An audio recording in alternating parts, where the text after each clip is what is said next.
call to order the regular board meeting of the Shasta County Board of Supervisors for Tuesday, May 8th, 2012. We will start with a invocation by Pastor Dayton Phillips from Hope Baptist Church, followed by the Pledge of Allegiance by myself. Pastor? Thank you. If you wish, you may bow your heads and pray with me. Our Father who is in heaven, holy is your name. I thank you that in your sovereign will you have ordained that a free society should be established in which these men and women have been elected by your people and have been entrusted to conduct a business before them. I ask that you look down this day upon these proceedings of the Shasta County Board of Supervisors, and I ask that you impart a spirit of wisdom, peace, humility, and unity to these servants of your people as they meditate upon and discuss the affairs of Shasta County. I pray that all their decisions will honor and uphold with the greatest regard the welfare of all citizens and residents of Shasta County. I ask that you bless and prosper the elected leaders and the people of Shasta County, the state of California, and these United States of America on this day and throughout every day that you have in your sovereignty determined that we will have to serve you in this world.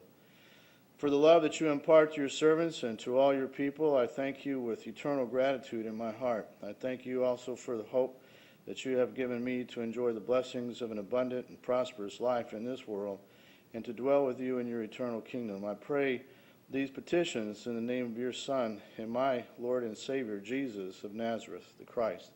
Amen. Amen. Before we start the pledge, I'd just like to remind you that we'll be getting a little presentation from the American Legion Auxiliary about the red poppies, how they stand for the people who have sacrificed for our country, and please keep them in your thoughts as we do the pledge. I pledge allegiance to the flag of the United States of America and to the republic for which it stands, one nation, under God, indivisible, with liberty and justice for all. Thank you, Pastor.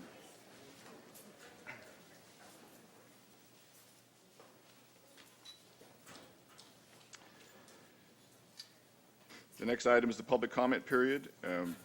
Each speaker should come forward and give their name. They have 3 minutes to speak. The comments should be limited to matters within the jurisdiction of the board. Pursuant to the Brown Act, no action or board discussion can be taken during open time matters other than to receive the comments and, if deemed necessary, refer them for appropriate follow-up or to a subsequent board agenda. I do have one speaker, Judy Gama.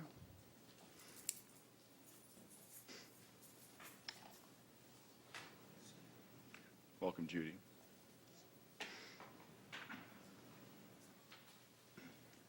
Good morning. Thank you for allowing me this time. I'm Judy Gama, and I'm the president of the American Legion Auxiliary in Reading. And we have started our Poppy Week, and the poppies represent, it's called a memorial poppy in honor of all of our veterans, past and present. And we were hoping that you will take one and wear it with pride, not just for this week, but all year long. All of these poppies, the paper poppies that you see, are handmade by in-hospital veterans. So every single poppy is a little bit different, but it's a wonderful way to honor them by wearing it. Our Poppy Week will be actually beginning this coming Saturday, so look for us in front of the stores for the next 8 or 10 days. And we're more than happy to accept any donations. All of the donations that we get stay here in Shasta County. They go for items for the Veterans Clinic, helping veterans' children. So look for them. Another thing I wanted to mention is look for us also at a Memorial Day service at the Veterans Cemetery on the 28th. Get there by 5:55 because that's when it begins. And we will be handing out poppies. Please be sure when you see someone wearing their cover, their hat, that you go up to them and thank them for their service. The other big event we have is Reading is very blessed. The American Legion, all of the groups that belong to the American Legion will be in Reading for their state convention. This is a great honor. It doesn't happen often, and it's from June 21st, I think, until the 24th or 25th. So again, there are going to be hundreds, if not thousands, of veterans Remember, they are men and women, and so please thank them once again. So thank you for this time. Thank you for coming today. Thank you.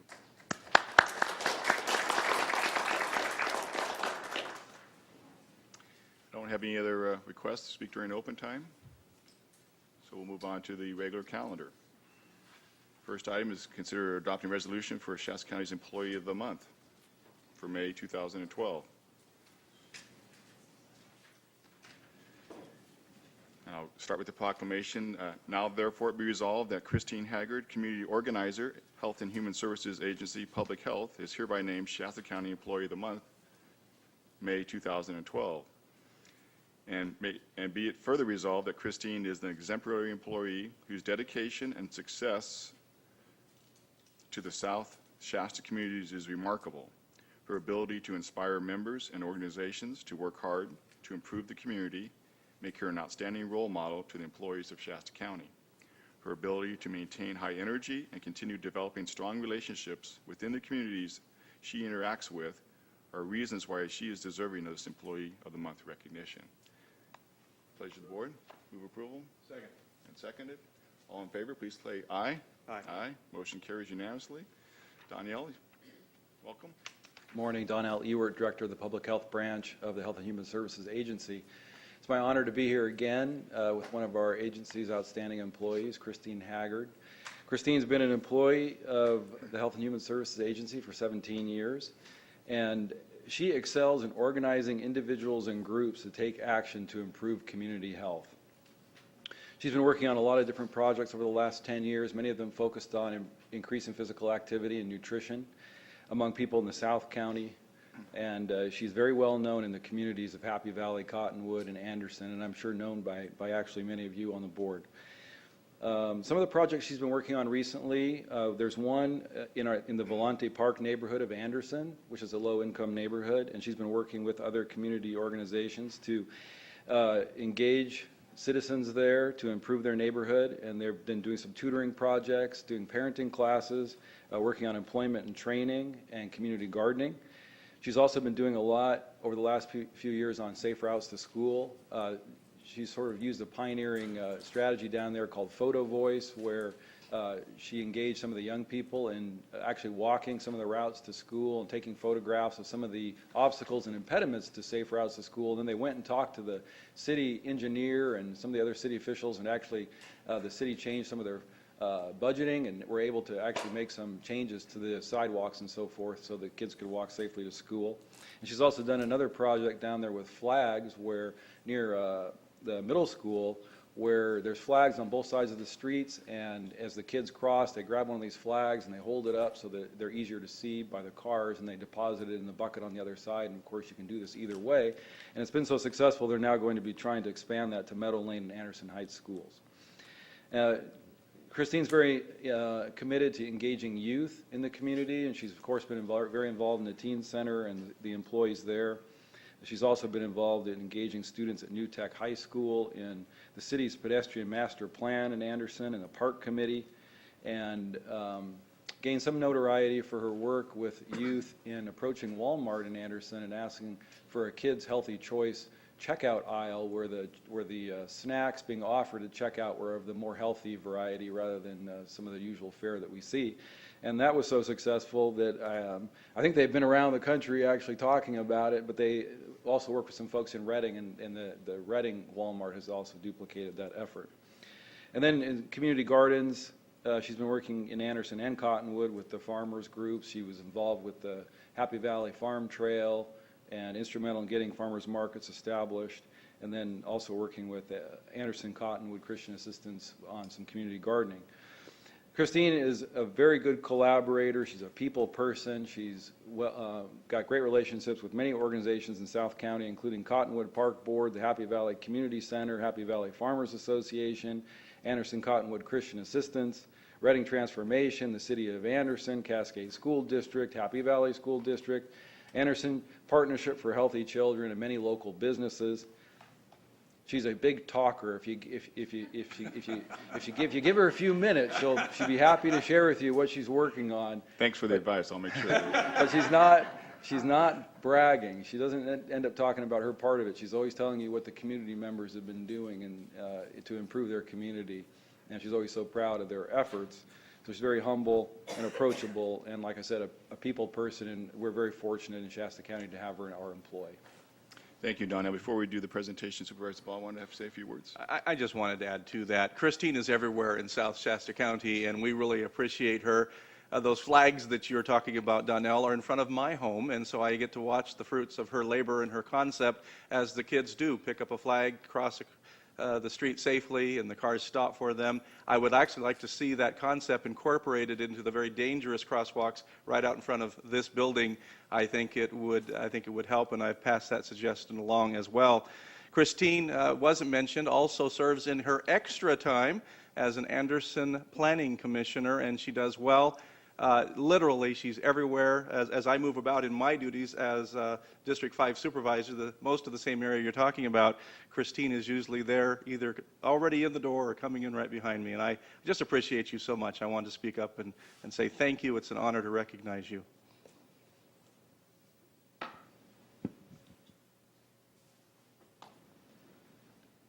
Well, Christine, it's certainly my pleasure today to present you with this recognition. As you mentioned, or Donnell mentioned, I think all of us have had some opportunity to work with you during the last period of time. Certainly, I know I have on occasion as well. This is the best part of our job. We've talked about it, is recognize our employees. We have tremendous employees here at Shasta County, and they work very hard to serve the public. And it's very rewarding to be able to recognize the individuals who step up to the plate day in and day out. So, Christine, on behalf of my peers, I'd like to present you with this recognition as Employee of the Month. It's in recognition of your overall professionalism, commitment, and high personal standards in your service to the citizens of Shasta County. Thank you.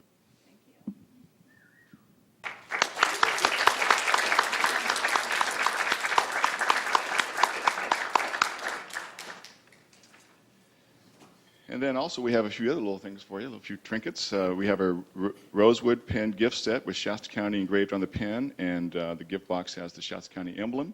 We'll have a DVD of this awards presentation courtesy of the county. There's a $25 gift certificate donated by the Mid-Management Bargaining Unit to Olive Garden Restaurant, a $25 gift certificate donated by the Department Head Forum to Outback Restaurant, and a $40 gift certificate to a local restaurant donated by the Deputy Sheriff's Association. So all those are yours as well, and we'd like to thank all the people who make these donations possible each month. Would you like to say a few words? Sure.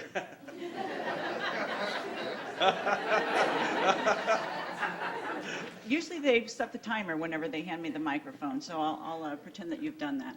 I just want to say, I'm always been proud to be a Shasta County resident and to be an employee in the county and to get to do work that benefits the people, my family, the communities that I love so much.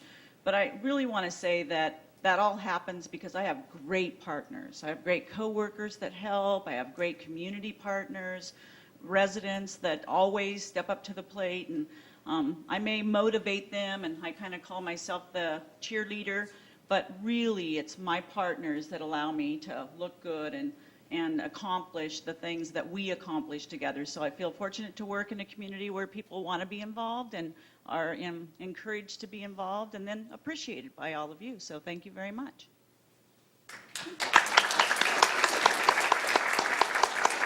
We're going to take some photographs. Do you have anybody else you want to come up for the photograph, or anybody need to introduce? Or No, they said I'd have to pay money if I made them come up here. Okay. So.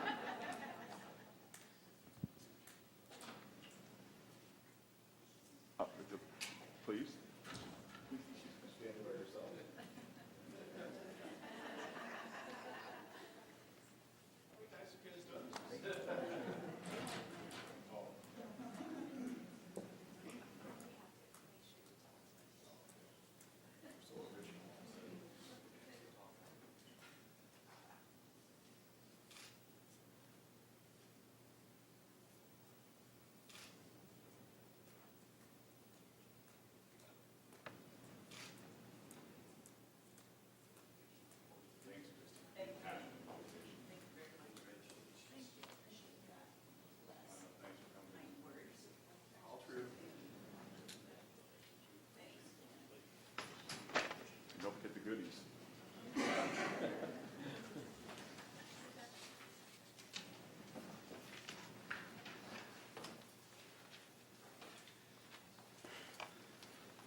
The next item today is recognizing Marcy Caldwell for more than 25 years of service as a volunteer on the Shasta County Coordinating Council.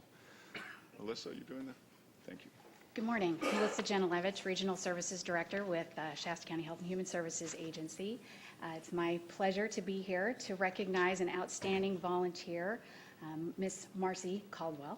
She has been with the Shasta County Coordinating Council for 25 years. She began in 1987. And she's had continuous service for 25 years with that council, not only as a member, but as she also has served as secretary and president of the organization and has provided outstanding leadership. The Shasta County Coordinating Council was formed in 1971 and was formed to help plan and coordinate local services for persons with developmental disabilities. And under Marcy's leadership, there have been significant achievements, and I'd like to share some of those with you. She has been passionate with her work on the council, and her outstanding characteristic is that she gets things done with grace and tact. And education of the Shasta County Coordinating Council members happen regularly by providing guest speakers that come to monthly meetings. Under her leadership, an educational movie night was organized at Shasta College. A resource fair for persons with disabilities was organized. She regularly helped to arrange a Butte, Tehama, Shasta Coordinating Council joint meeting twice yearly. Established a Shasta County transition team. This is a partnership effort that assists students with disabilities to transition successfully from high school to adulthood. She facilitated selection and appointment of board members to Far Northern Regional Center and the Area 2 Board of Directors. She also enhanced collaboration with the Shasta County Special Education Local Planning Area, SELPA, to protect and secure mandated services for youth with disabilities. And annually, a report was developed and presented to the Shasta County Board of Supervisors. Not only is she passionate about the Coordinating Council, but she also dedicates time outside of the Coordinating Council to persons with disabilities. She's been active in the Special Olympics for 30 years. She started Out and About Shasta County, a community-based recreation program, and is a current board member. She was instrumental in developing and retaining educational opportunities at Shasta College for adults with disabilities. She stayed informed and active on issues surrounding people with disabilities and quickly took action when threats to services or programs for persons with disabilities occurred. One of her co-workers, members of the council, described Marcy as quiet but carried a big stick. So the Health and Human Services Agency and Opportunity Center want to express our deep appreciation for your years of service to the Coordinating Council and also to people with disabilities. We congratulate you on your many accomplishments and wish you the best in your retirement.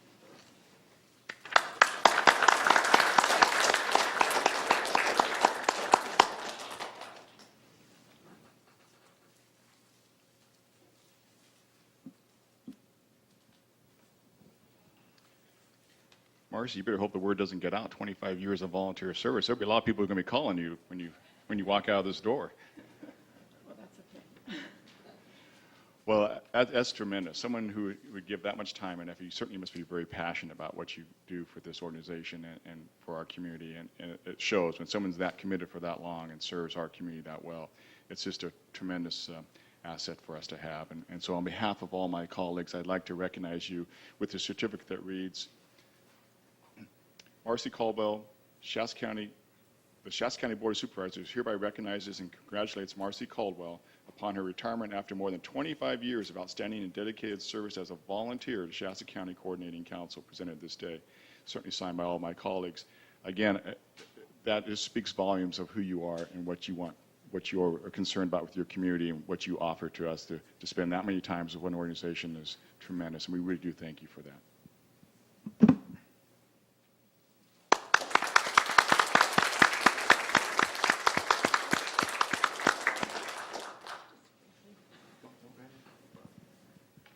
Thank you so much. It's just an honor for me to be here and to see my friends that have helped me along the way. There's, like Christine was saying, I have partners, and wonderful partners. Some are sitting there. Friends from Far Northern Regional Center, the Opportunity Center, and it doesn't get done alone. And so we all work. It's a collaboration. We've worked together for a long, long time, and it's our passion to see a better life, more opportunities for the developmentally disabled population that we serve. And so I have loved every minute of it. I don't know where the years went, but thank you so much for your honor. Thank you.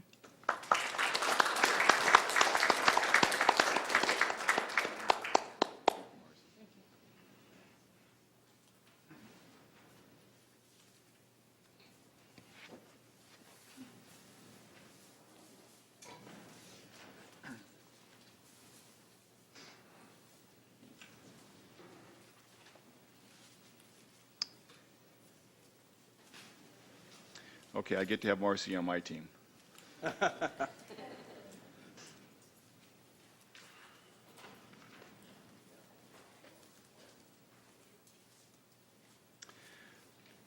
The next item before the board is consider taking the following actions: adopt a proclamation which designates May 15th as Employee Wellness Day, and a few other items. Rather than read it all, I think I'll just not steal the thunder and invite Supervisor Ball to step forward and make this proclamation. Very good. Thank you, Chair Modi. It's my privilege to read this proclamation of the Shasta County Board of Supervisors for Employee Wellness and Appreciation Day, May 15, 2012. Whereas the mission of the Shasta County Wellness Task Force is to provide resources, policies, and an environment that supports the health, safety, and well-being of Shasta County employees. And whereas studies show that interventions at work sites that promote physical activity, healthy eating, and safe practices play an important role in the improvement of the health and safety of employees. Whereas the County of Shasta is a founding partner of the Healthy Shasta movement that supports the vision of a community where the easy choice is the healthy choice. And whereas the County of Shasta encourages and supports activities that provide safe and healthy options for employees while going through their workday. And whereas the County of Shasta Wellness Task Force has agreed to assist the Board of Supervisors with sending the continued message of health and safety to all county employees. And whereas the County Board of Supervisors wishes to express their appreciation to all county employees for their continued support of the county departments and citizens. Now therefore it be resolved that the Shasta County Board of Supervisors hereby proclaims May 15, 2012 as Shasta County Employee Wellness and Appreciation Day, which will provide education and activities dedicated to the overall health and safety of county employees. And this proclamation is signed by Leonard Modi, Chairman, May 8, 2012, representing the Shasta County Board of Supervisors, and I would move for approval. Second. Moved and seconded. All in favor, please say aye. Aye. Motion carries. Thank you. Thank you. Michelle Schaefer, Director of Support Services and Co-Chair of the Shasta County Employee Wellness Task Force. We've had our Shasta County Employee Wellness and Appreciation Fair Day now for the last 4 years, and we appreciate the continued support of the Board of Supervisors, the County Administrative Officer, or County Executive Officer, I'm sorry, and the county department heads and all of the staff of the county. We also appreciate the vendors that provide the opportunity for education and their support. They provide all kinds of fun things for the staff. We like to take this day to not only promote the wellness and the safety, but also to appreciate everything that the staff does all year long. This year we were able to get Blue Cross. We're participating in a wellness pilot program for them, and they're actually sponsoring breakfast, lunch, and snacks for all the employees. It's a one whole day affair, and we have department heads and other managers that are coming to assist in serving the food. We have 26 vendors. We have our benefit vendors, and we have all kinds of fun activities from our local vendors, gyms, and we're going to have Zumba and jazzercise, and we'll have some CrossFit training going on, and so there'll be all kinds of fun things. Blue Cross will be providing healthcare assessments for employees so they can get some information to share with their doctors, and so we're very excited about this day. We have found that those who participate in our wellness programs, with our studies of those particularly, we're showing a 6% decrease in injury frequency rates, work-related injuries, and that saves us approximately $600,000 a year just by those participating. So the more we get to participate, we've tripled our participants in the last 3 years, and we're also tripled our participants in our safety training because we promote both of those together. So we find that those are, and that is why Blue Cross and CalPERS has asked us to participate in their pilot program. They have 2 agencies in the state of California participating. Shasta County is one of them because of what you have asked us to do and what we've been able to accomplish. So I really appreciate that support. I know you have something to say, and then I have a special presentation also. Okay. So healthy employees are happy employees, aren't they? Yes. So we thank you for that. I have to tell you that Michelle and Sherry tried to get me to Zumba. And it's not anything that anybody wants to see. I have 0 rhythm, so I stood by and watched as others Zumba'd, but we do appreciate everything you do. Oh, you know, it would be a miracle. It would really be a miracle. I know, but that raised a bunch of money for the Women's Refuge, and I sacrificed. So I want to present this on behalf of the entire Shasta County Board of Supervisors, and I know you represent a large group of employees within the Shasta County team that do their best on a day-to-day basis to provide a healthy and happy work environment, and it is making a difference not only in the lives of the employees, but in the service provided, and obviously on the bottom line of healthy resources for the county as well. So I present this to you, and I say thank you very much, and no to Zumba.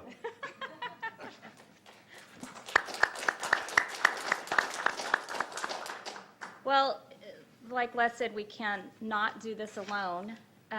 We actually have a special guest with us today, Todd Jones, representing Congressman Wally Herger, who would like to make a presentation today, and so I'm going to invite Todd up. Thank you, Michelle. I'm Todd Jones. I'm a field representative for Congressman Wally Herger out of his Reading office here, and I'm pleased to be here to provide a statement on behalf of Congressman Herger commending the Shasta County Board of Supervisors, the Shasta County Wellness Task Force, and the employees of Shasta County. As chairman of the Ways and Means Subcommittee on Health, Congressman Herger is keenly aware of the fact that an ounce of prevention is far better than a pound of cure. Healthcare costs in our nation have spiraled upward while a host of national measures of public health have been going in the wrong direction. Tragically, some of our nation's most chronic health problems are directly related to lifestyle choices. In many cases, these conditions are highly preventable. We need to walk more, we need to move. We need to get children playing again outside in fresh air. We need to drop those excess pounds. This is not rocket science. This is what our medical experts keep asking us to do, but bad habits can be difficult to change. Shasta County has been particularly proactive in addressing the health of its workforce.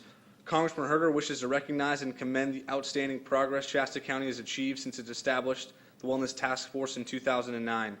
There has been wholehearted support from the Board of Supervisors, department heads, and county employees. Working together, you have provided resources, policies, and an environment that supports the health, safety, and well-being of Shasta County employees. In a few short years, Shasta County has seen significant shift in employee wellness and safety, saving over $2.5 million in workplace injury costs. The goals and objectives of the Wellness Task Force have helped to increase the health and safety awareness, reduce workers' compensation injuries and costs, reduce employees' sick leave, reduce health care costs for employees and their family, and increase employee productivity and morale. It is noteworthy that the Shasta County Wellness Program is being recognized by CalPERS and Blue Cross as an excellent grassroots employee wellness program. Congressman Herger is pleased to likewise recognize and commend the Shasta County Board of Supervisors, the Wellness Task Force, and the county employees who have decided to be agents of positive change. Thank you for your leadership at the local level and helping to address a national crisis. Cities and counties across our nation have much to learn from you. Thank you, Chad.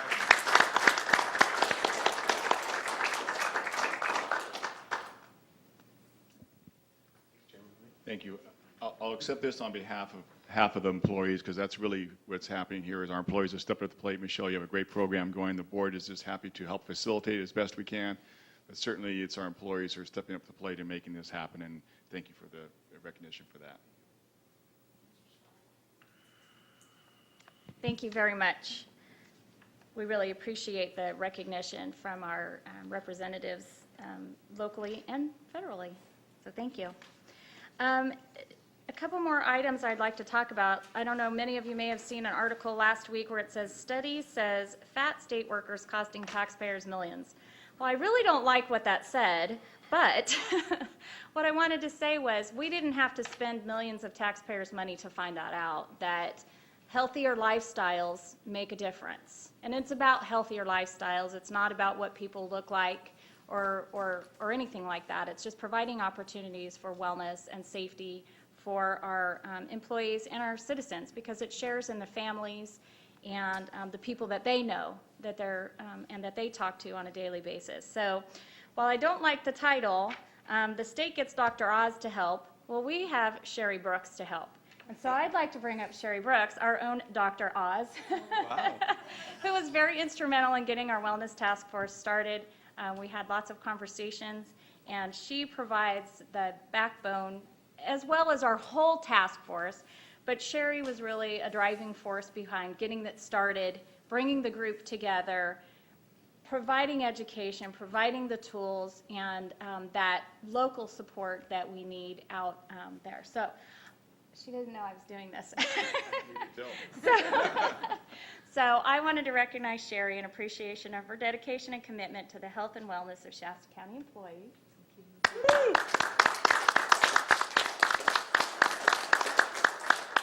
And I want to thank the whole Wellness Task Force and the many others that put together the Wellness Fair and the Appreciation Day. Like I said, we're actually getting tri-tip back. Blue Cross decided to pay for healthy options. So we're hoping everybody can attend that day. It's May 15th at the Veterans Hall.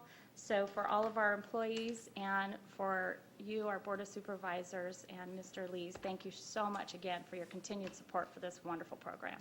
Michelle, thank you on behalf of all my colleagues for your efforts and for your staff and for the the Wellness Council for all the work they do. It really is a tremendous program, and let's hope it continues on and shows the positive fruits of your labor over the long term. Thank you very much. Thank you. Thank you, Thank Doctor. Dr. Oz. Dr. Mehmet Brooks.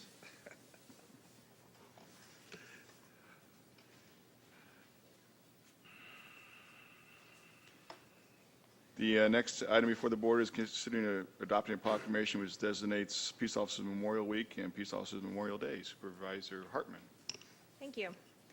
This is a Shasta County Board of Supervisors proclamation proclaiming Peace Officers Memorial Week, May 13th through the 19th, 2012, and Peace Officers Memorial Day, May 10th, 2012. Whereas the safety of our citizenry greatly depends on the services of Shasta County Sheriff's Office, the Shasta County Marshal's Office, the Reading Police Department, and the Anderson Police Department, as well as the many state and federal agencies that make up the law enforcement community in Shasta County. Now therefore be it resolved that the Shasta County Board of Supervisors hereby proclaim the week of May 13th through the 19th, 2012 as Peace Officers Memorial Week, and Thursday, May 10th, 2012 as Peace Officers Memorial Day in Shasta County, and urges Shasta County residents and civic organizations to salute this county's dedicated law enforcement professionals.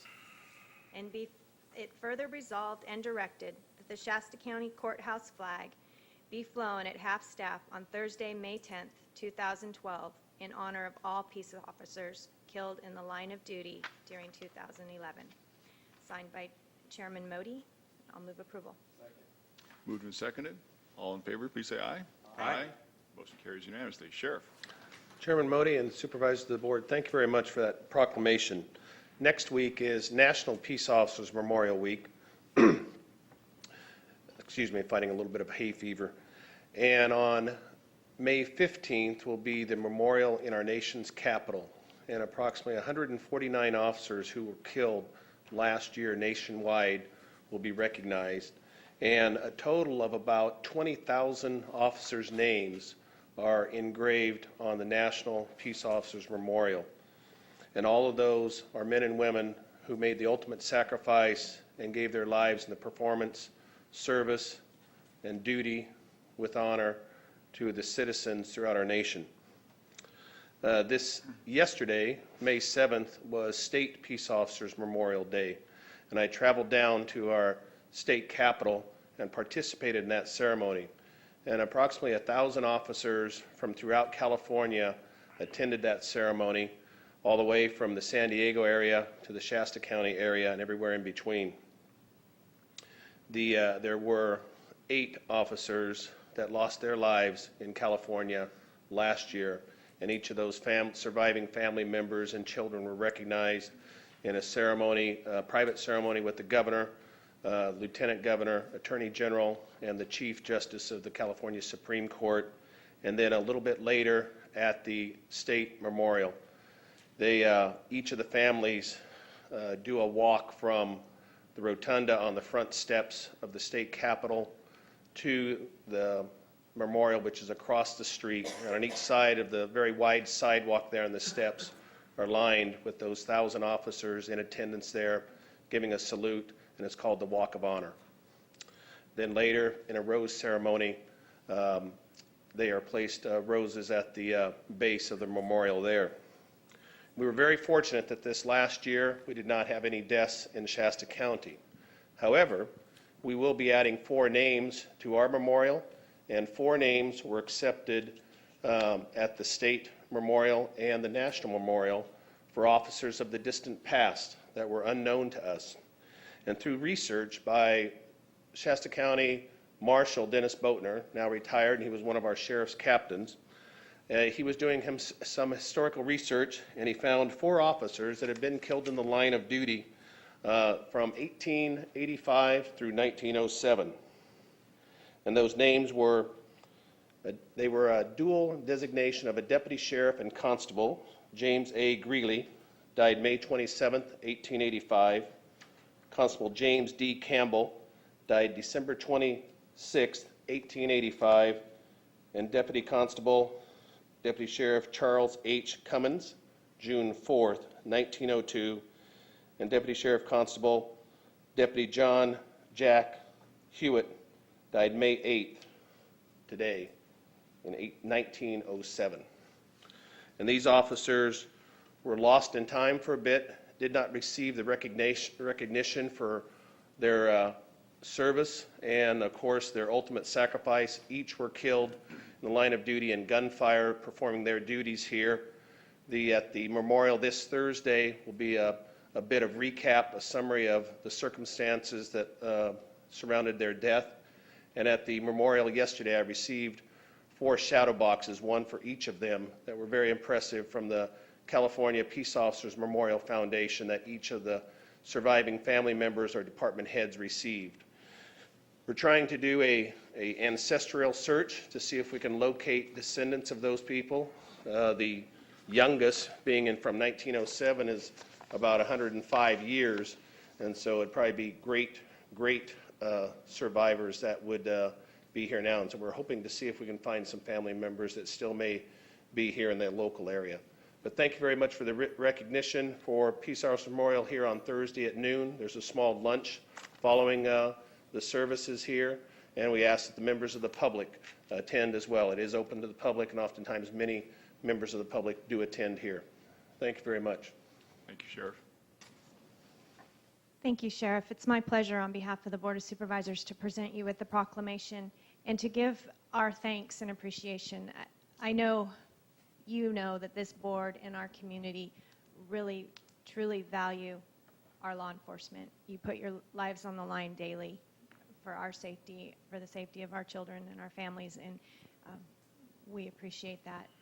And it's been a difficult year, I know, for our local law enforcement with several officer-involved shootings. Thankfully, we haven't lost anyone here, but I know that the losses throughout the state and throughout the county have an impact on our local officers as well. So we pray for them, we thank you, and we'll see you on Thursday. Thank you very much. Supervisor Hawes? Oh, I just wanted to mention Supervisor Keough and I will be at the LCBC grant meeting that morning, and hopefully we'll be garnishing you some more money. So, Well, thank you very much. If you don't see us there, we'll probably still be tied up in that meeting, but I know we'll be working hard for you. I know your thoughts and prayers will be with those officers in recognition of this ceremony. And also, tomorrow's ceremony is preceded by a run throughout the streets of Reading along the river trail, actually, tomorrow. And officers are carrying a memorial baton with each of the officers' names that have died inscribed on that baton. Then that'll start the presentation at noon once the run is completed. You said tomorrow, but you mean Thursday? Excuse me. It is Thursday at noon, but it'll be preceded with the run along the river trail, then ending here on Thursday. Thank you, Sheriff. Thank you. Very good. And the last board presentation will be a proclamation on the Western Shasta Resource Conservation District. I think we're actually going to do the proclamation first? Or? Yes, sir. Yes. We're going to do the proclamation first, then we're going to take the update. Thank you, Chairman Modi. Good morning, ladies and gentlemen. This is the Shasta County Board of Supervisors Proclamation Watershed Awareness Month, May 2012. Whereas the Western Shasta Resource Conservation District, the California Watershed Network, the Sacramento River Watershed Program, and local watershed groups, in conjunction with the organizations throughout the state of California, are celebrating May 2012 as Watershed Awareness Month. And whereas calling attention to the importance of Shasta County watersheds will increase the awareness that we all live in a watershed and how the health and viability of watersheds are impacted through our everyday activities. And whereas keeping our watersheds healthy protects public health, fisheries, wildlife, agriculture, economic development, and recreation activities in Shasta County. And that healthy watersheds are an important tool in climate stewardship. And whereas a steadfast dedication to watershed awareness represents a worthy commitment to future generations. Now, therefore, be it resolved that the Shasta County Board of Supervisors hereby proclaims May 2012 as Watershed Awareness Month in Shasta County and urges every citizen of Shasta County to recognize the importance of the watershed in which we live and to commit to keep learning and identifying how we can make a difference even in our own backyard. I move approval of this proclamation. Second. Moved and seconded. All in favor, please say aye. Aye. Motion carries unanimously. Thank you. Welcome. Thank you. I'm Leslie Bryan, and I'm with the Western Shasta Resource Conservation District, Watershed Coordinator. And could I have, thank you.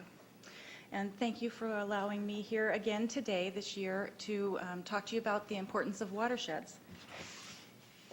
So real briefly, for those who don't know the RCD, our mission, we're a special district of the state of California, and we're funded entirely by grants and contracts and receive no direct tax dollars.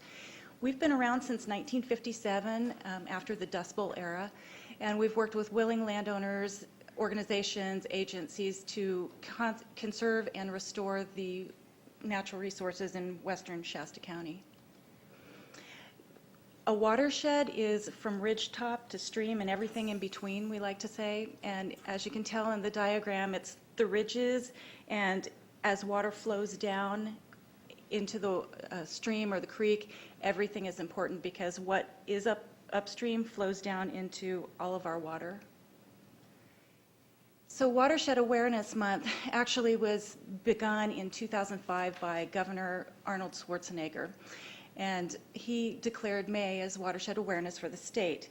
Other counties followed suit, individual counties, and the purpose is really to raise awareness of the importance of our watersheds and our natural resources.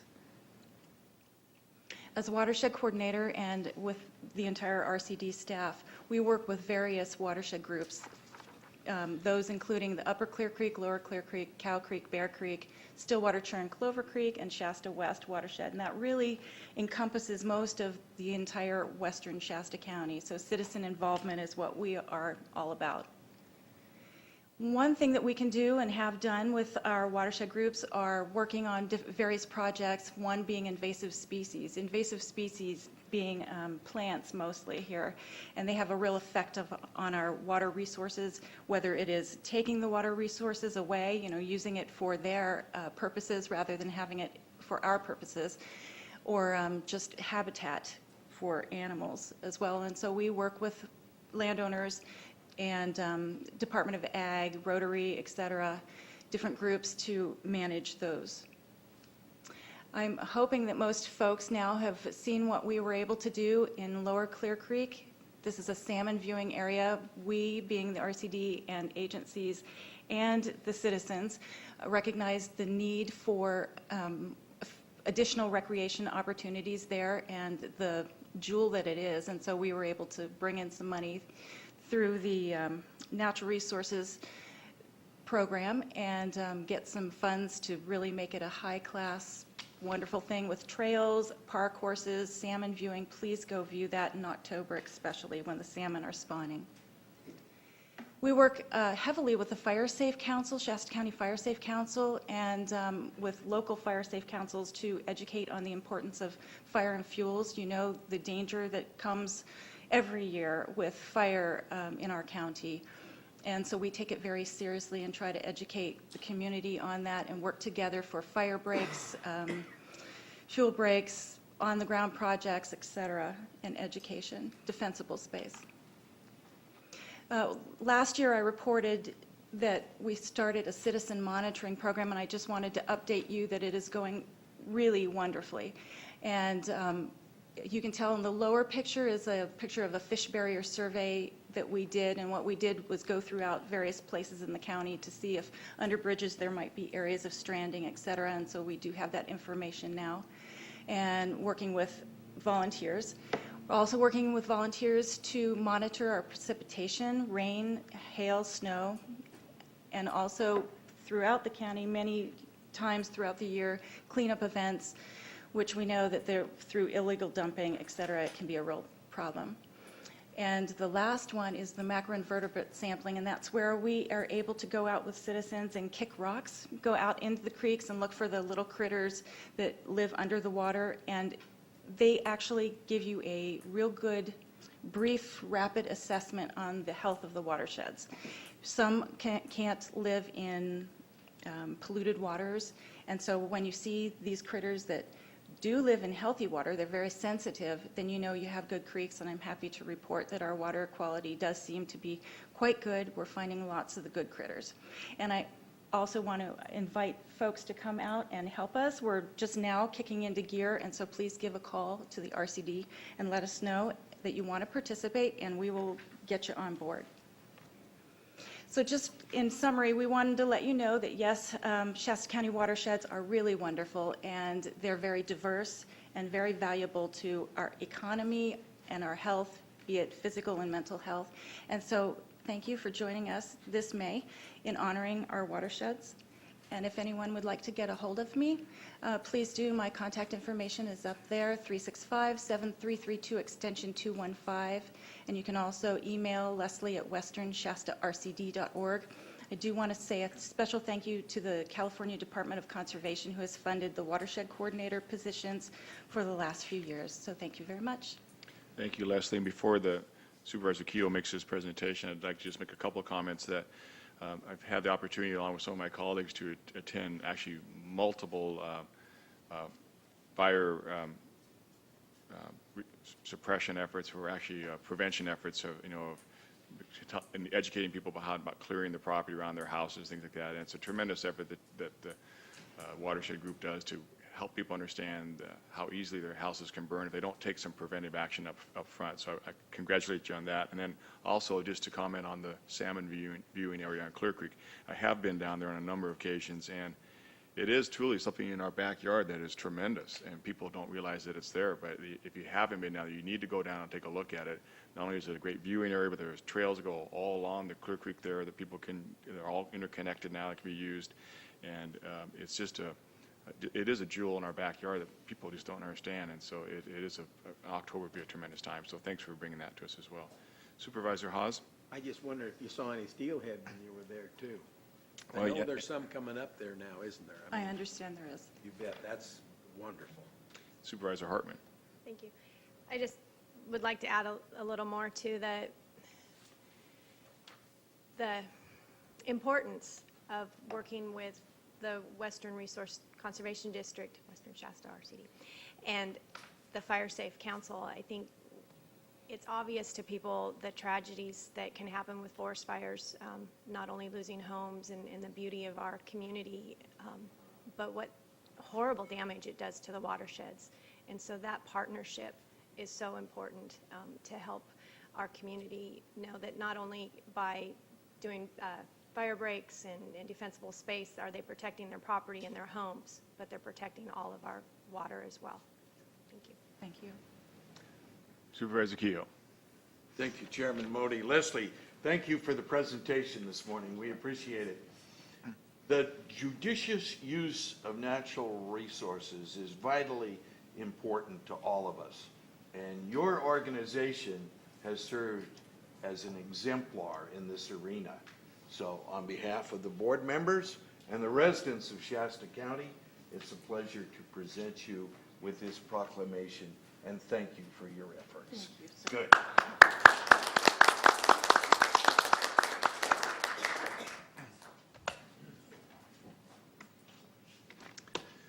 One more thing. Yes, Supervisor Haas, go The ahead. Arundel battle on Stillwater is working well, I have to admit.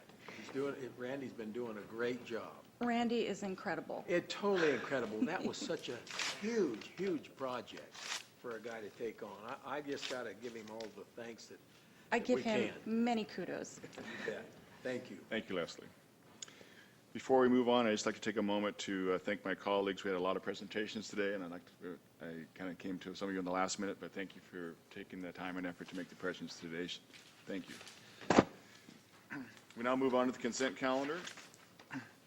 The following consent calendar items are expected to be routine and non-controversial. They may be acted upon by the board at one time without discussion. Any board member, staff member, or interested person may request that an item be removed from the consent calendar for discussion and consideration. I don't think I have, do I have any items at this point? Yes, sir. C7 and 8? Yes, sir. So C7 and C8 have been requested by Supervisor Kehoe. I'll move approval of the balance of the consent calendar. Moved and seconded. All in favor, please say aye. Aye. Aye. Opposed? Motion carries. Item C7. This is a application for Caltrans Job Access and Reverse Commute Grant for a transit shelter. Good morning, Melissa Jenilevich, Regional Services Director with Health and Human Services. I'd be happy to answer any questions you have about this particular item. Thank you. The staff report contemplates spending close to $200,000 on a structure, and I call your attention to the second paragraph on page 2, which reads in part, it's in the middle, the useful life of the proposed structure is for 5 years. Thus, the existing lease provides the option for continued occupancy of the property throughout the useful life of the proposed structure. I have a question of economics. Out of the approximate $200,000, it's contemplated that we, Shasta County, will spend approximately $8,000 a year for that 5-year period. And when you look at the aggregate amount we're spending $39,900 per year, approximately $40,000 a year. So what I'm fascinated by is we're spending $200,000 and the useful life of the structure is only 5 years. Now, I can't conceive of any of us spending $200,000 for a structure and having it only last 5 years. And I guess I need some explanation as to why we're spending that amount of money, both internally for Shasta County and externally, for only 5 years. Okay. I think there's a terminology that's contained within the grant about the useful life of the structure that is requiring us to report on that structure for 5 years to the funding source. So I think that's the useful life requirement for us to report to the funding source. So that's kind of the term.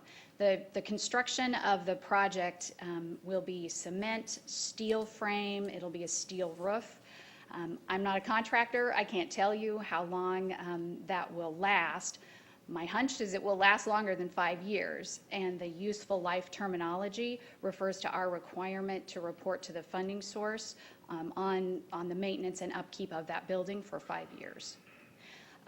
The other point that I would make is the $40,000, it's a $40,000 contribution for the county's share, and that is for the entire project. It is not a $40,000 annual contribution. I understand that. Okay. I understand it. So the term useful life is a state of art used by Caltrans? I'm not a contractor. I understand that. I'm not going to be able to tell you the. Okay. Well, if it is, I But think cement that's and steel and concrete is probably going to last longer than 5 years. Well, if it is a term used by Caltrans grant writers, I think it's a crummy approach. And I think this is one of the problems that's wrong with state government. They throw this nonsense around. We're spending $40,000 a year, and then they say it's only going to last 5 years. And I know that is beyond your realm of consideration, but it just seems so inconsistent to me. Supervisor Haas. I think you have to read between the lines here, because then it also, there's another 5-year additional period that we can lease it, and then it goes on in the last part of the sentence there throughout the useful life of the proposed structure, and it's probably going to last 30 or 40 years. So I think it's just, you're exactly right. The way they write it just doesn't sound right, but I think it's going to be there for a while if it's steel structure. Well, if we were spending our own money, we wouldn't spend $200,000 for 5 years. We wouldn't say it was only for 5 years either.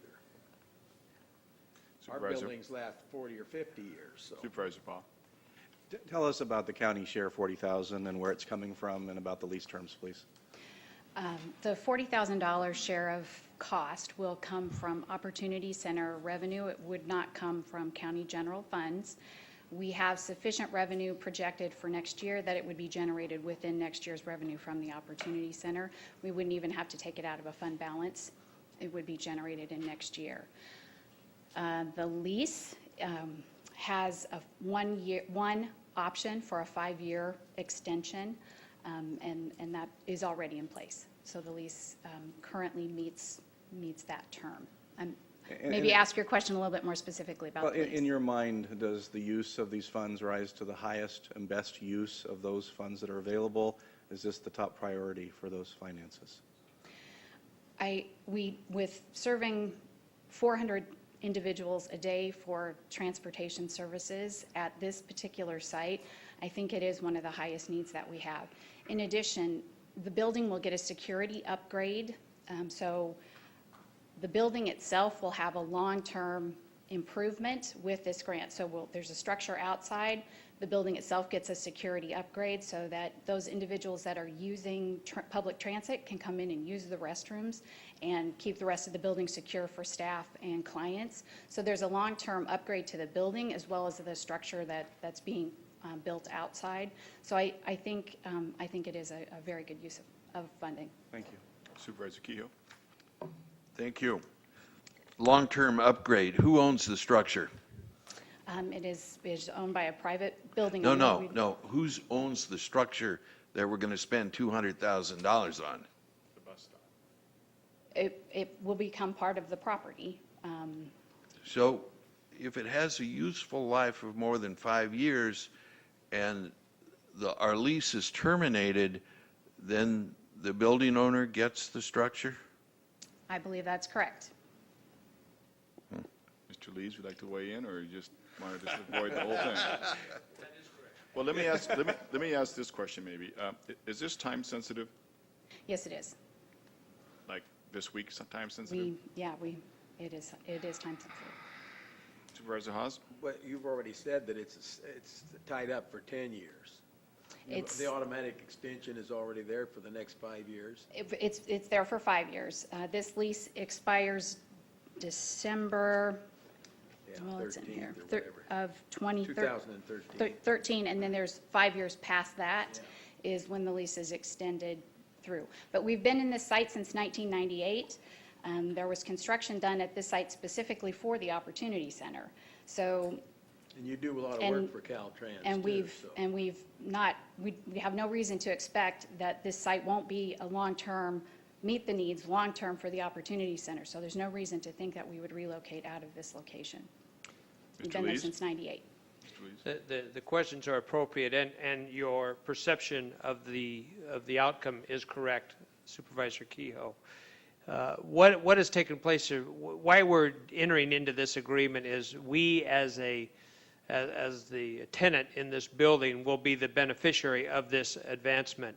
Right now, it is a safety issue for the clients and those folks that are coming and leaving the Opportunity Center, because from the parking lot, they're typically picked up on the street, and we've had some problems with traffic and these clients standing out on the street. What this does, this moves the pickup point to down in the parking lot, which is down the hill from Redwood, the street there itself, which is a significant safety change. That is really, in my opinion, the most significant benefit to the county. That is why the value of us paying $8,000 a year for 5 years, total of 40, us being Shasta County, total of 40,000.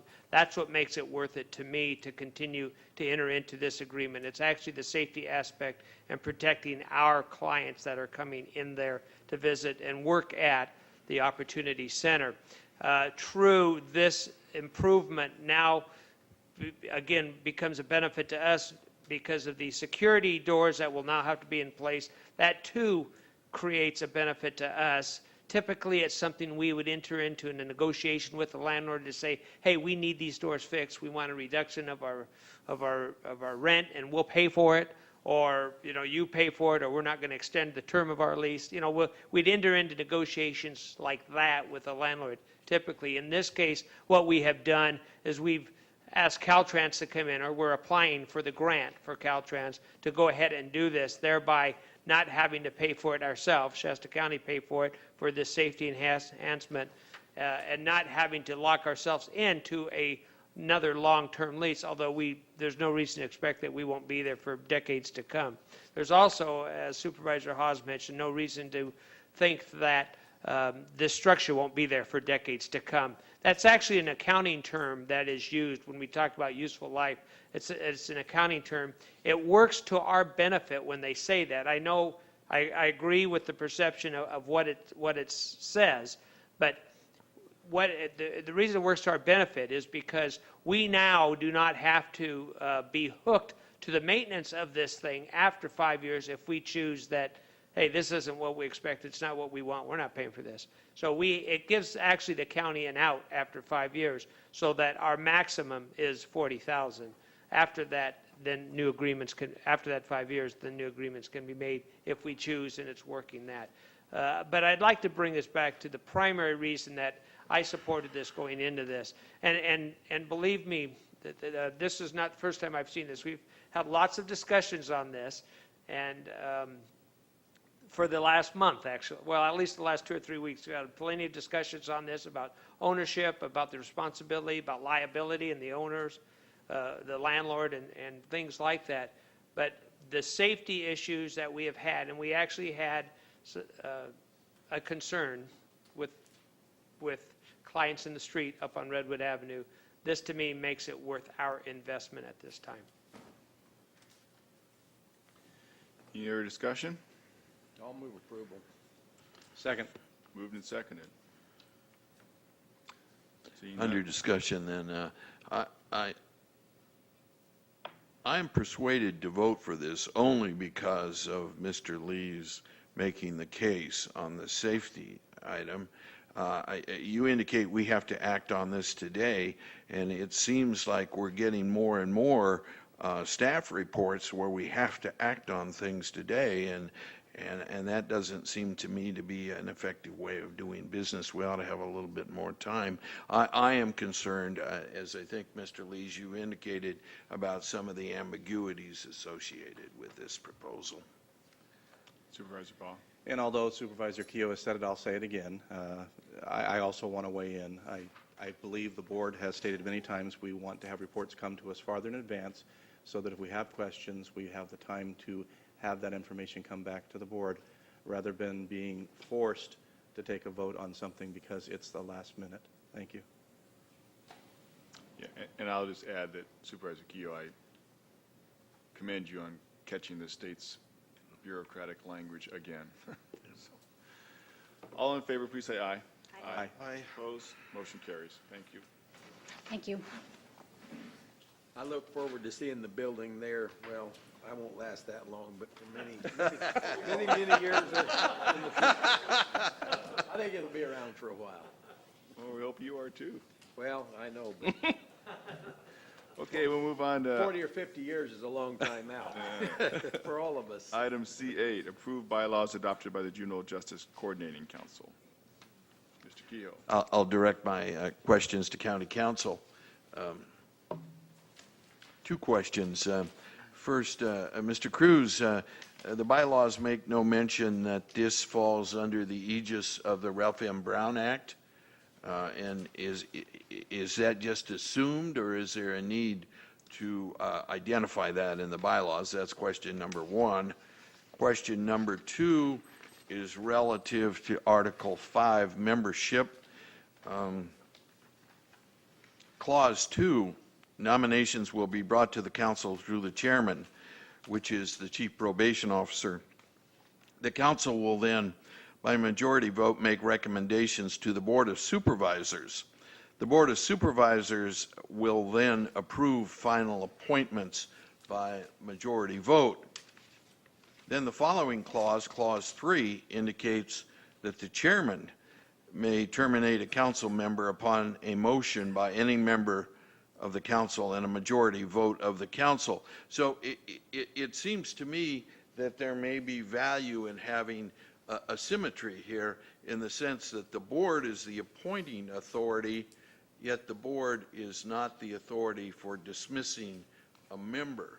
And it just seems to me there ought to be some balance there. Yes, Supervisor Keough. In response to the first question, this is a committee that is subject to the Brown Act by statute, so it's not required to actually state in the bylaws that it's going to be subject to the Brown Act. It certainly can be, but it's not a legal requirement. They're required by law to be in that regard, and I've opined on that situation to them, but it certainly can be added. On the second item, Let me interrupt then. Absolutely. The implication of this being a Brown Act committee is? The meetings are open to the public. They are agendized, public comment period, just similar to the way these meetings are held. Right. Very good. And on the second item, your point is well taken. This is a situation where the statute that establishes the Juvenile Justice Coordinating Council is pretty much silent on how it is supposed to operate, how people are appointed, how people are removed. And these bylaws were created based upon a model used by Monterey County's Juvenile Justice Coordinating Council. So they were used primarily in a way to avoid reinventing the wheel and kind of use what was there in existence currently. So there's certainly nothing wrong with the way it's currently written. However, Certainly, the board may add the symmetry as you've indicated, and I certainly have no objection to that, and Mr. Lees may have some comments as well. I would just like to add that it would be more than appropriate for the Board of Supervisors to take action and amend, if you so choose by majority, take action and amend the bylaws to include that the termination of a council member needs to be brought before the Board of Supervisors also. That's the only, I think that's the only part that's missing, and certainly you can do that today if you would like, if that's a simple amendment. Yes, that would certainly, what I would suggest as far as the appropriate procedure would be to make that motion with that change, and then they would go back then to the Juvenile Justice Coordinating Council for their ratification of that change. Why does it have to go back to the coordinating council? That's what I just asked. The only reason why it other would go than a back to courtesy, would be other than a courtesy. That would be Okay. my suggestion. Legally, no, I don't believe they're required to go back to the coordinating council. Some proposed changes to that to item 3, if you're so inclined to be, may read as follows. Again, this is item number 3 under Article 5 membership. Proposed changes would be the chairman may recommend to the Board of Supervisors the termination of a council member upon a motion by any member of the council and a majority vote of the council. That would be the first sentence. The second sentence would then read, upon approval upon approval by the Board of Supervisors of that recommendation, the chairman must fill the vacated position as soon as possible following the process pursuant to number 2 of this section. Very good. I'll move acceptance of the subject bylaws with the modifications as indicated. One question, though, is it goes back to this commission, and they either approve or they don't approve. Does it have to come back to the board? That seems somewhat cumbersome. It would only have to come back to the board if for some reason they felt they had some issues with this change or otherwise, but Okay. That's a Second. motion. Okay, it's been moved and seconded. Any other discussion? Seeing none, all in favor, please say aye. Aye. Opposed? Motion carries. Thank you. We will now move on to the regular calendar. Administrative Office, Board of Supervisors updates.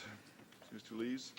Thank you. Chairman Modi, members of the board, this is literally hot off the press. It came in at 12:19, or it was released at 12:19 this morning.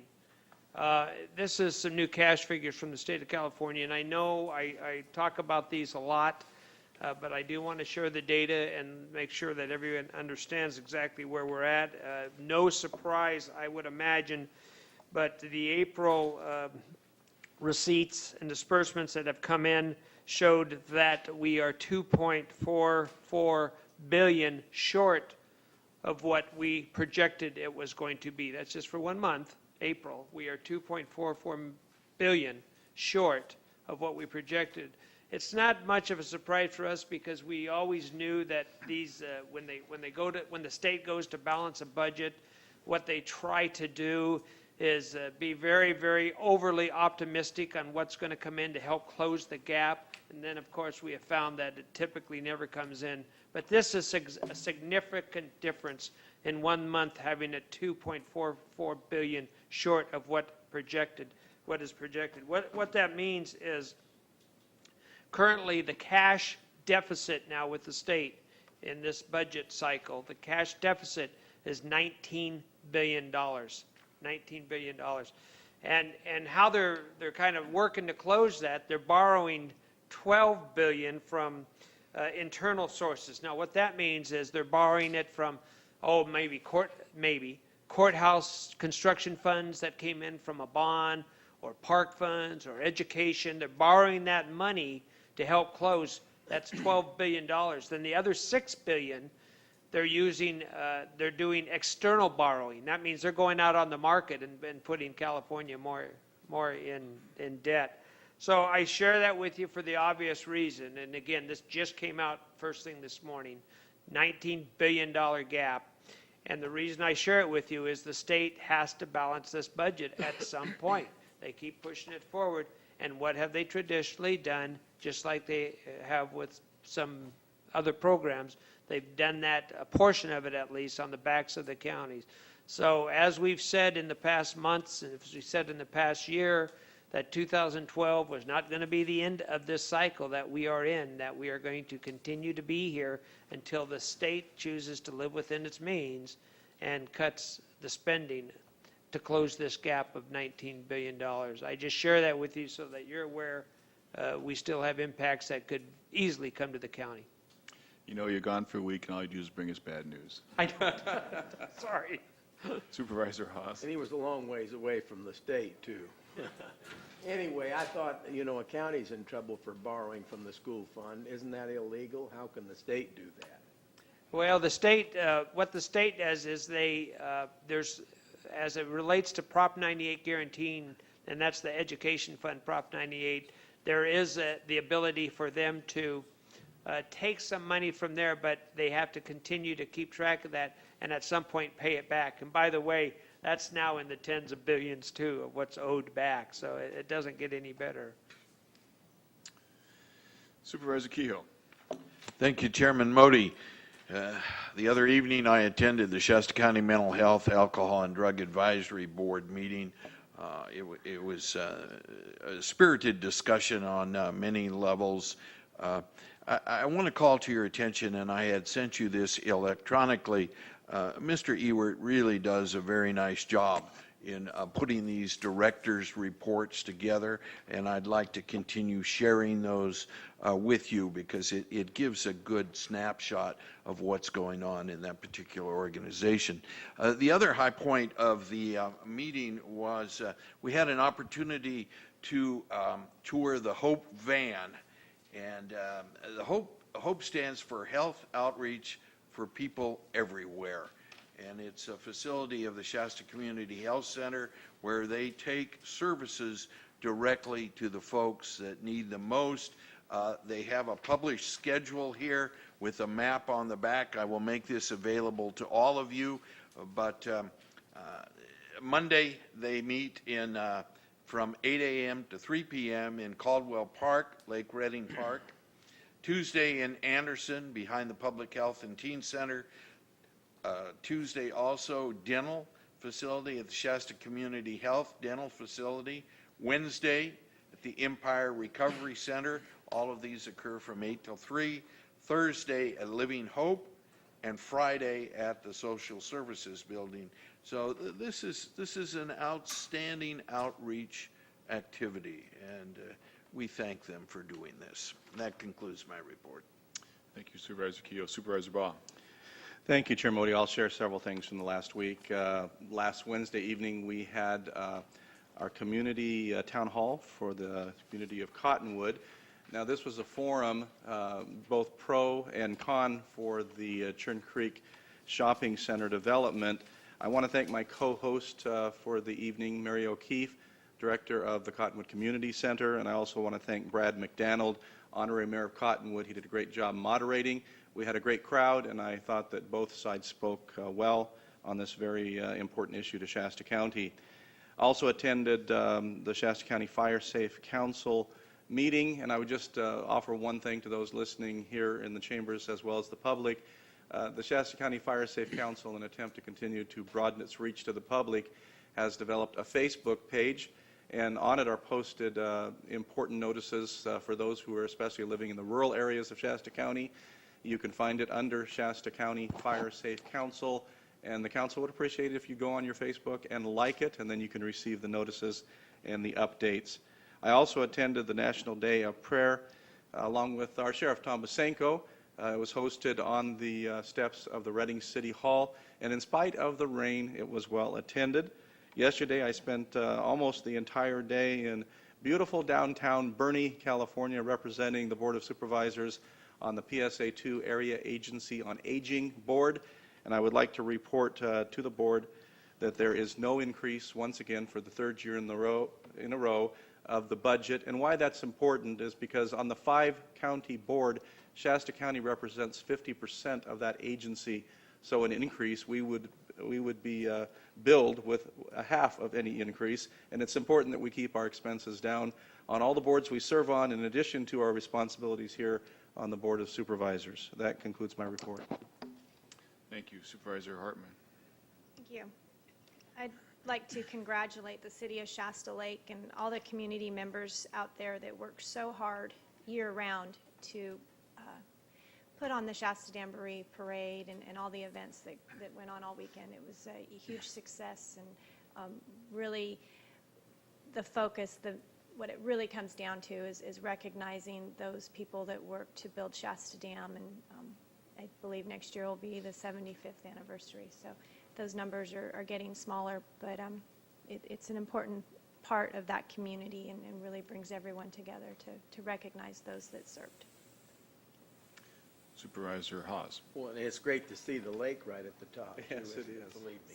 But our fire warden, Rick Kyle, he was here earlier, and he had a thing on the consent calendar. But just a reminder, the way this weather's getting in the 90s today, north wind coming again Thursday, it's time to get that 100-foot buffer around your house, because it's going to be here and dry. It's already turning color right now, so it's not going to be long with the prediction we have for the next week. So, and then on the news this morning, I hear that up to 40% of the DUIs that we're running into now are not related, or maybe a little related to alcohol, but some are prescription drugs and are marijuana. So it's unbelievable, and I'm glad they're getting trained up to know what these look like and can protect us, because in the last year there's been some pretty, well, the last several years, but it's getting worse. Bad accidents from those kind of drivers, so we need to be careful and watch out for them. That's all I have today. Thank you. And I'll also report that on behalf of the board and the RTPA, I attended Anderson's ribbon cutting for their new roundabout that they have down there. They got a $6 million grant to cover that. So in the end, it won't be any money out of their pockets. And yes, Supervisor Ball, you were there. I missed one. There you go. I know. You saved one for me. I appreciate that. The other thing I found, I had an interesting conversation. A young man named David Ackman came in, and he's working on his Eagle Scout, and he came in to talk to me about water issues. And I was very encouraged to find someone in our younger community recognizing that water is a tremendous issue in our future, and he was looking to find out what the problems were and what the answers were. Well, it was easy for me to tell him what the problems were. A little longer work on the answers. I attended the Save Old Shasta event that was over this last Friday, I believe it was. A great opportunity for our citizens of Shasta County to step forward, and hopefully they will in the future. There'll be 3 or at least 2 more events. They're trying to keep the park operational at least 2 days a week. They hopefully maybe 3 days a week. You know, and the biggest concern that people should have about this is not just that the park itself would be closed and you wouldn't be able to attend the events. The biggest overriding concern is that they have hundreds of thousands of dollars of artifacts out there. And if they close the park, they will ship all that to Sacramento. And once it gets shipped out of here to some place like Sacramento and gets in some warehouse, you lose track of it. And other agencies look to come to see if they can sort of plunder that artwork and move it to their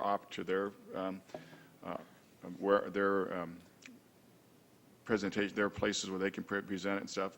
In fact, they were just talking about a piece of artifact that came back after being in the state building for like 40 years, finally being returned by Governor Schwarzenegger here just a few years ago.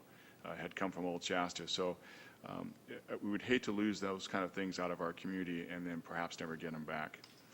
And then yesterday I attended the Northern Sac Valley Integrated Regional Water Management Board. I have the agenda and packet for those upstairs who'd like to review it. Another lively meeting. And finally, I report that this Friday, May 11th at 1 p.m., the Sierra Sac Valley EMS Board, which I am the vice chair of, will be meeting here in Reading instead of the usual place of Rockland. So again, it's that once a year in Reading they're going to meet, and everybody is invited and welcome to attend that.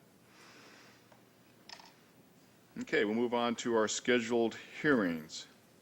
A Planning Division Zone Amendment 11-006 in Centerville area.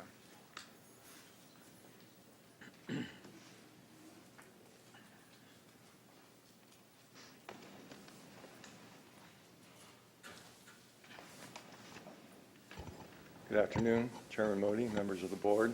Ken Hector, Department of Resource Management Planning Division, here to present rezone application 11-006. Project site is a 76.1 acre parcel located near the end of Middletown Park Drive in the Centerville area. Quest is to rezone approximately 24.1 acres from planned development to rural residential with a 10-acre minimum, and 52 acres from rural residential with a 20-acre minimum.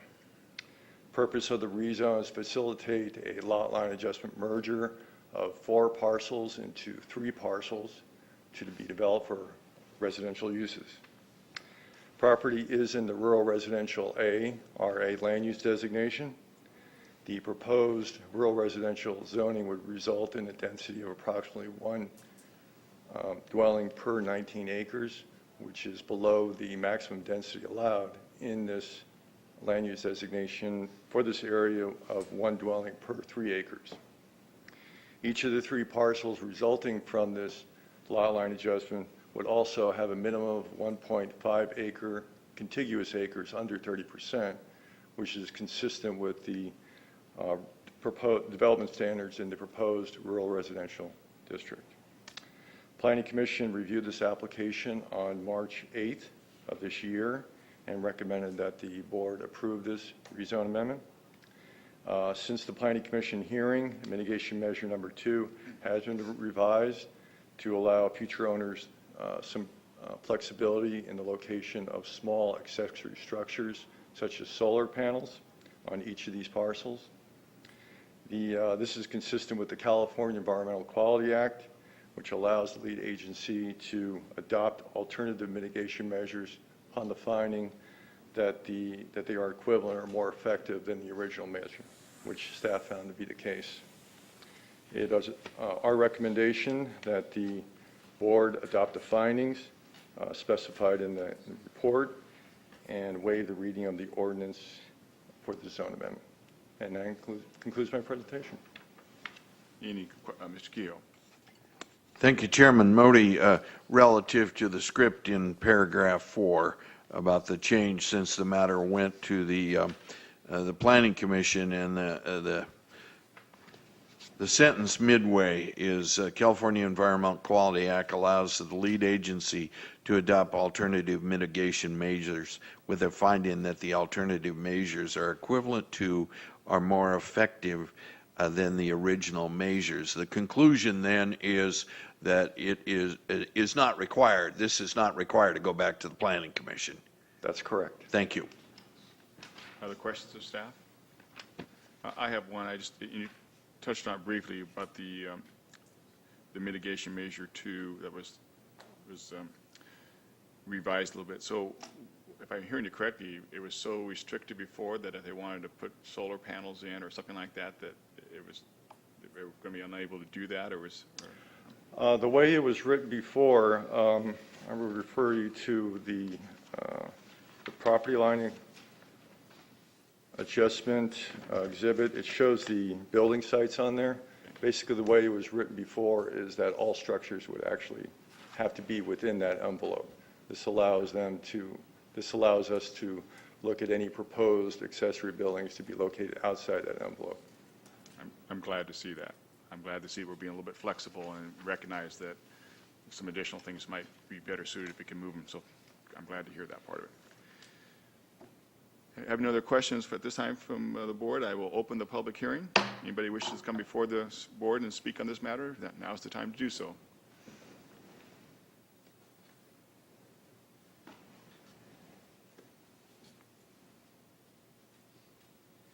Good morning. My name is Bruce Alexander. I'm the civil engineer on this project, and we're just merely here to answer any questions in case you have any. Any questions of the applicant? You're off the hook. Thank you, Chair. Thank you. Anybody else? Seeing none? The hearing's closed. Pleasure of the board. I'll move for approval. Second. Moved and seconded. Any other discussion? All in favor, say aye. Aye. You opposed? Motion carries unanimously. Thank you.